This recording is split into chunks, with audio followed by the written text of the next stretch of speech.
Welcome, everyone. This is Tea with Banelings, episode 3. I am End of Line, and with me is always my good friend Soliloquy. Hello. Hello, sir. How you doing? I'm doing great. So today, what we have in store for you is how to destroy the Ford Gate in a way that doesn't completely ruin your economy, because the secret to early game is having a very adaptable opening. Now, quick question. What's the zerg's typical response to a four-gate? Well, it all boils down to good scouting. No matter what kind of build you have, whether it's gas pool, fast expand first, whatever it might be, if you're doing roaches, banelings, zerglings, spine crawlers, it's all about figuring out what they're doing. So you can do that with an overlord sacrifice, or you can have a zergling or two in the front base and see if they throw the nexus. Typically, if a Protoss does not put down their nexus before 7 minutes, that's a very good indicator that they're either terrible or they're going to cheese you with either air, four-gate, or DTs, robo, or something of a combination. Okay, and if you don't scout any of that, when is the best time to sacrifice an overlord into their base?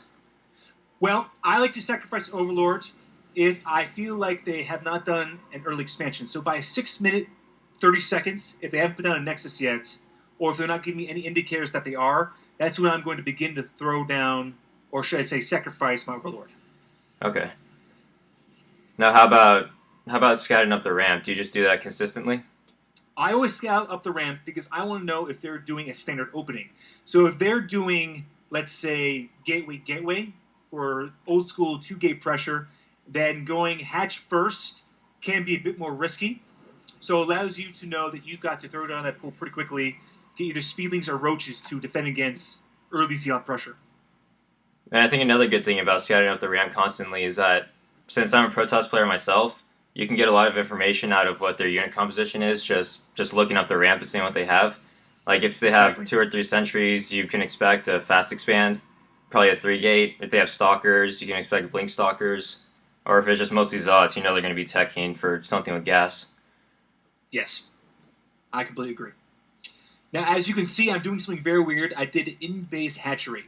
Ooh, that was The pretty reason strange. why I'm doing this is because I'm pretending like my opponent right now is very, very good and is going to throw down a pylon block of some kind. Now, this was about a month ago when I did this, so typically if they just throw down a pylon, I'll just take my third immediately.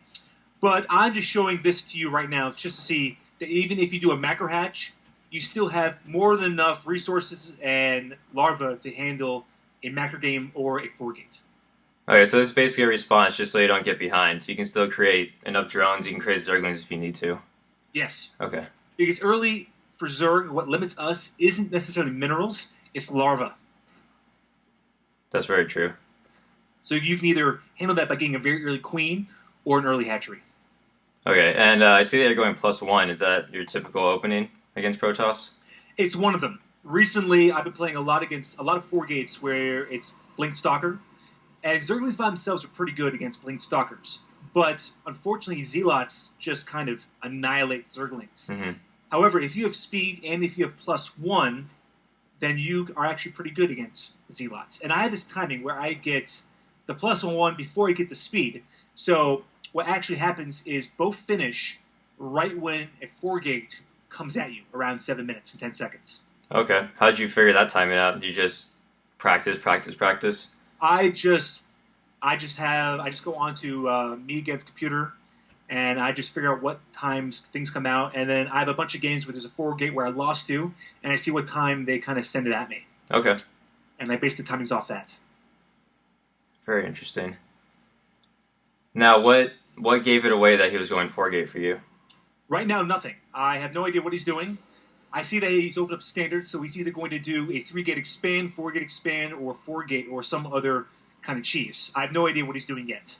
Okay, But I have two overlords on both sides of space, so I can sacrifice either one to figure out what he's doing if necessary.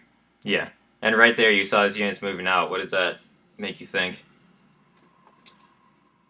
Well, right now I see that he's throwing down this pylon, which is indicator to do either. So right now, as a Zerg player, you should have no idea. He could be doing anything at this point. And also, this is a really weird 4-gate because he's going mostly sentry heavy. Yeah. So this is to fool the Zerg player. Yeah. So right now you just expect a regular 3-gate expand, right? Correct. And did you get vision of the 4 gateways with that Overlord? Yes, you did. I did. So but you're. that's not the big indicator. Oh, it's not? The big indicator is either Zergling in his base right now, which he does not see, and I see no Nexus. And by right now, it's way past 7 minutes to 30 seconds.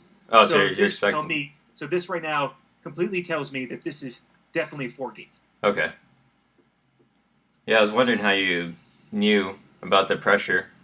Mm-hmm. It's all about the scouting. Okay. I see they have a Zergling at his 3rd expansion. That's just in case you tried to sneak one, right? Correct. Now, the most important thing to do to stop a 4-gate is you must destroy these proxy pylons that he gets up. If you destroy the proxy pylons, you completely reduce the power of a 4-gate. Yeah, it just cuts off his reinforcements. Correct. Now, if you see if you have a mostly Zergling army, and you see that he has a lot of zealots as well as sentries, Zerglings aren't that fantastic, so you need a couple spine crawlers. Okay, and what's the typical amount that you should get?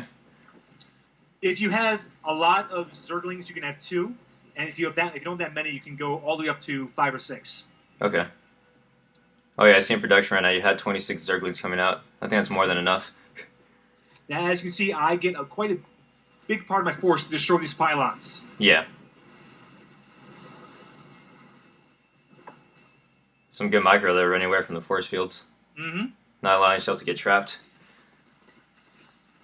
And all this buys you more time to keep making units. And it also supply blocks him too. Because he's at 57 out of 58 supply right now, so that's going to hurt him.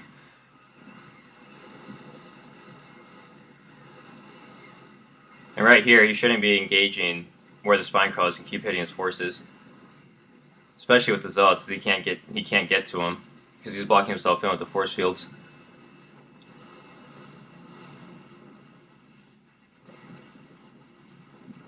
At this point, you're just too far ahead for him to come back, right? Yep. Oh, there we go. GG's leads the game. He did not even throw down a Nexus on his way of attacking, so this really does tell you that he's completely all in. Okay, so the best way to stop a 4-gate, first of all, is to scout. Second of all, get the +1 for your lings, and then drop 2 or 3 spine crawlers. Correct. And also, don't forget, you have to kill those proxy pylons. Oh, yeah. Just cut off his reinforcements completely. Yes, and at this point, now let's just pretend for a second he did throw down the Nexus. Mm-hmm. Then what you would do is you would just attack with whatever you have left to put in some pressure. This forces him to make units. And during this, you're just hitting the drone key over and over again. And you can also expand again. So right now I have 3 hatcheries. So normally what I would be doing, instead of taking in-base hatchery, I'd be up on three bases at this point. And if he takes his his natural at this point, then I would just take my 4th, keep droning up, and go for a +1 roach timing attack.